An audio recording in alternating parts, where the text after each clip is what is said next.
ప్రతి క్షణం ప్రజల పక్షం శ్రీవి న్యూస్.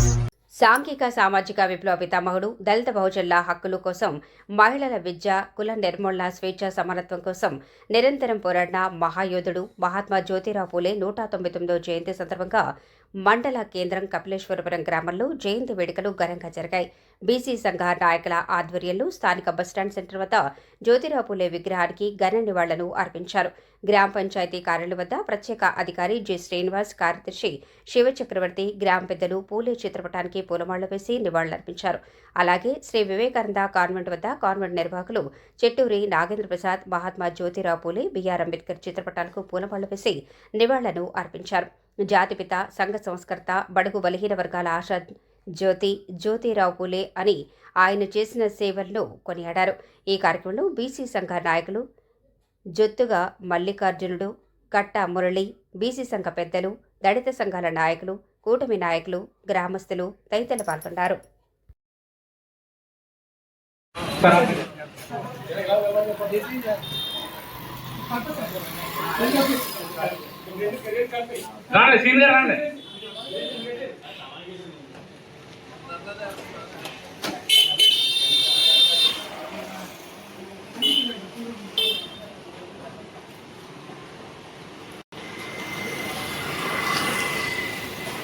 మురళి రావాలి.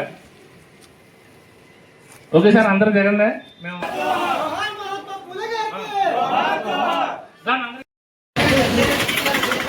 మురళి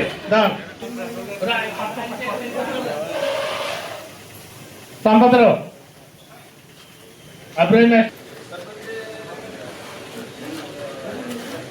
సంపదరావు గారు, హెడ్ మాస్టర్ గారు, అబ్రహీం మాస్టర్, అలాగే మన సంఘ పెద్దలు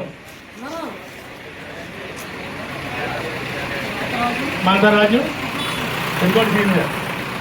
మరి వచ్చినందుకు ధన్యవాదాలు సార్. మీ అందరికనే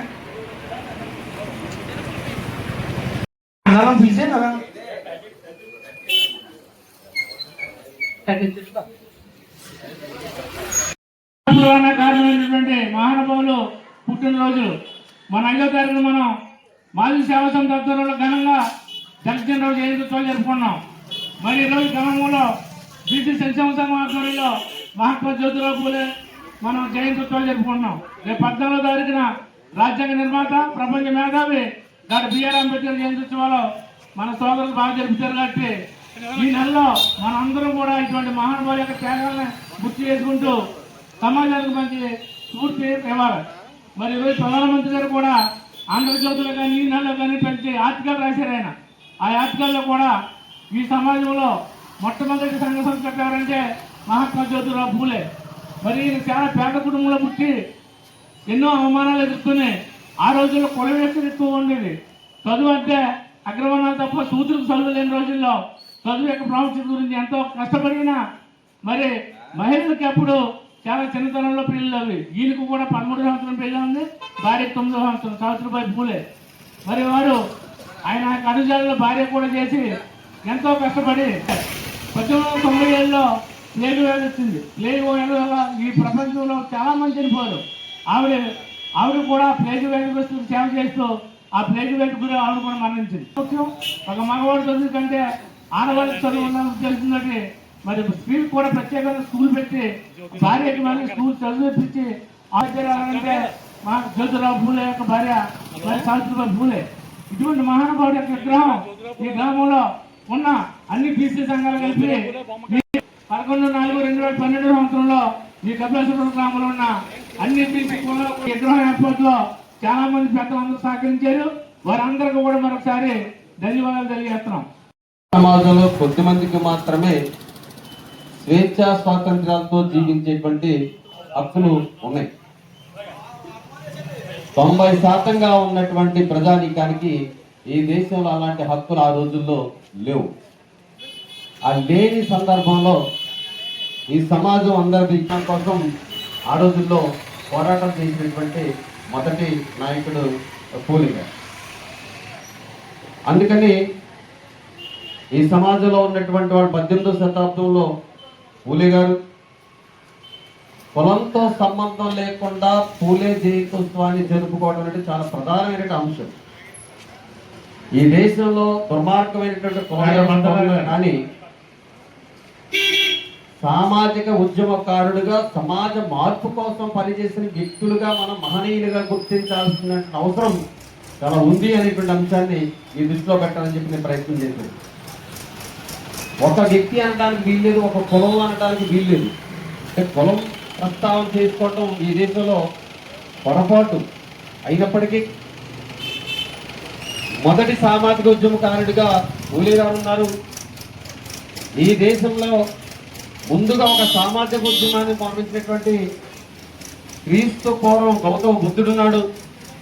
16వ శతాబ్దంలో యోగి వేమన గారు ఉన్నారు. 18వ శతాబ్దంలో పూలే గారు ఉన్నారు. 20వ శతాబ్దంలో తమిళనాడులో ఉద్యమాన్ని చేసినటువంటి పెరియార్ గారు ఉన్నారు. అదే 20వ శతాబ్దంలో వీళ్ళందరి ఉద్యమాన్ని తీసుకొని ఈ భారతదేశానికి పెద్ద ఉద్యమాన్ని తీసుకొచ్చి ఒక రాజ్యాంగ నిర్మాతగా ఉన్నటువంటి మహాప్రపంచ మేధావి డాక్టర్ అంబేద్కర్ ఉన్నారు. వీళ్ళందరూ వేరు వేరు సామాజిక వర్గ కులాలకు సంబంధించినటువంటి వాళ్ళు అయినను వాళ్ళు కుల పోరాటాలు చేయలేదు, సామాజిక ఉద్యమ పోరాటాలు చేశారంటే సమాజంలో ఉండేటువంటి అణగారిన వర్గాల యొక్క అభివృద్ధి కోసం సమానత్వం కోసం పోరాటం చేసిన వాళ్ళు తప్ప ఒక కులానికి సంబంధించిన వాళ్ళు అనడానికి అది వీల్లేదని చెప్పి ఈ సందర్భంగా మీ అందరికీ చెప్పే పరిస్థితిని అర్థం చేసుకొని ఆయన రాసినటువంటి ఒక గ్రంథం సత్య శోధక్ సమాజ్. అంటే ఈ దేశంలో ఈ సమాజంలో ఏది సత్యం, ఏది అసత్యం, ఏది నిజం, ఏది అబద్ధం, ఏది వాస్తవం, ఏది అవాస్తవం అనే అంశాలని మీరు గ్రహించాలని చెప్పి ఆయన చెప్పినటువంటి బుద్ధిని అంశాలు ఏంటి, అవి వాస్తవాలు కాదు, వాస్తవాలు ఇవి, వీటిని పాటిస్తే మనం రాజకీయ ఆర్థిక ప్రజాస్వామ్యాన్ని తీసి తెచ్చుకుంటామని చెప్పేటువంటి మాట ఆ రోజు ఆయన పునాది వేశారు. దాన్నే రాజ్యాంగంలో డాక్టర్ అంబేద్కర్ రాయటం అనేటువంటిది జరిగిందనేది సత్యం చెప్పి మీ అందరికీ నేను మనవి చేసిన మిత్రులు. ఆయన తల్లి రామ్జీ సక్పాల్ భీమాబాయి దంపతులు. ఆయన మహర్ కులం నుంచి పుట్టాడు, అంటే కింద జాతి నుంచి పుట్టాడు. తల్లి తండ్రికి 14వ సంతానం అయినా, అంటే 13 మంది తర్వాత, అంటే ఆ రోజుల్లో అంతమంది పిల్లలు ఉండేవారు. అంబేద్కర్ సతీమణి రామాబాయి ఆయన చేపల మార్కెట్లో పెళ్లి చేసుకున్నాడు.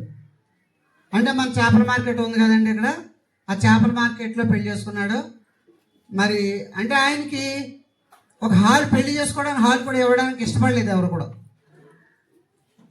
అంత దారుణం, ఎంత స్మెల్ అంటే బీభత్సమైన స్మెల్ వచ్చేస్తుంటే పాప అక్కడ వాళ్ళు క్లీన్ చేసుకుని అక్కడ ఆయన పెళ్లి జరిగింది. ఒక మనలాంటి పెద్దల సమక్షంలో ఒక 20 మంది పెద్దలు ఉంటే అక్కడ చూడండి, మనం ఆ బజార్లోని చిన్న కర్రలో కూర్చోడానికి కర్రలు ఉంటాయి కదా, అటువంటి వాటిని ఏర్పాటు చేసుకుని లేదా రాళ్ళు ఏర్పాటు చేసుకుని ఆ బెంచీల మీద కూర్చుని ఆ పెళ్లి తతంగం జరిపించేశారు. అలాగే ఆయన బరోడా మహారాజు సయాజీరావు గైక్వాడ్ అనేటువంటి ఆయన 25 రూపాయలు ఉపకార వేతనం ఇస్తే ఆయన కొలంబియా విశ్వవిద్యాలయంలోకి వెళ్ళాడు. కొలంబియా విశ్వవిద్యాలయంలో చదవడం అంటే 200 సంవత్సరాల క్రితం చాలా కష్టం, మామూలు ఏం కాదు. మహానుభావుడు మంచి తెలివైనడు కాబట్టి అతనికి అక్కడ సీట్ వచ్చింది, అక్కడ చదువుకున్నాడు. ఆయన 18 గంటలు కూడా కష్టపడేవాడు. అయితే బరోడా మహారాజ్ దగ్గర పనిచేస్తుండగా, అంటే ఆ విశ్వవిద్యాలయంలో చదువుకుని ఇక్కడికి వచ్చిన తర్వాత బరోడా మహారాజ్ దగ్గర పనిచేయాలని రూల్ ఉంది.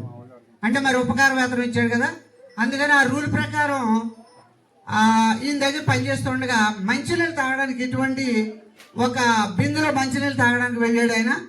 లేకపోతే ఎవరైనా ఇచ్చారు, మాలాంటి పిల్లలు ఎవరైనా ఇచ్చారో తెలియదు, కానీ అటైనా మంచినీళ్ళు తాగితే కుదరదు, ఆ బిందు మాకొద్దు, వేరే బిందులో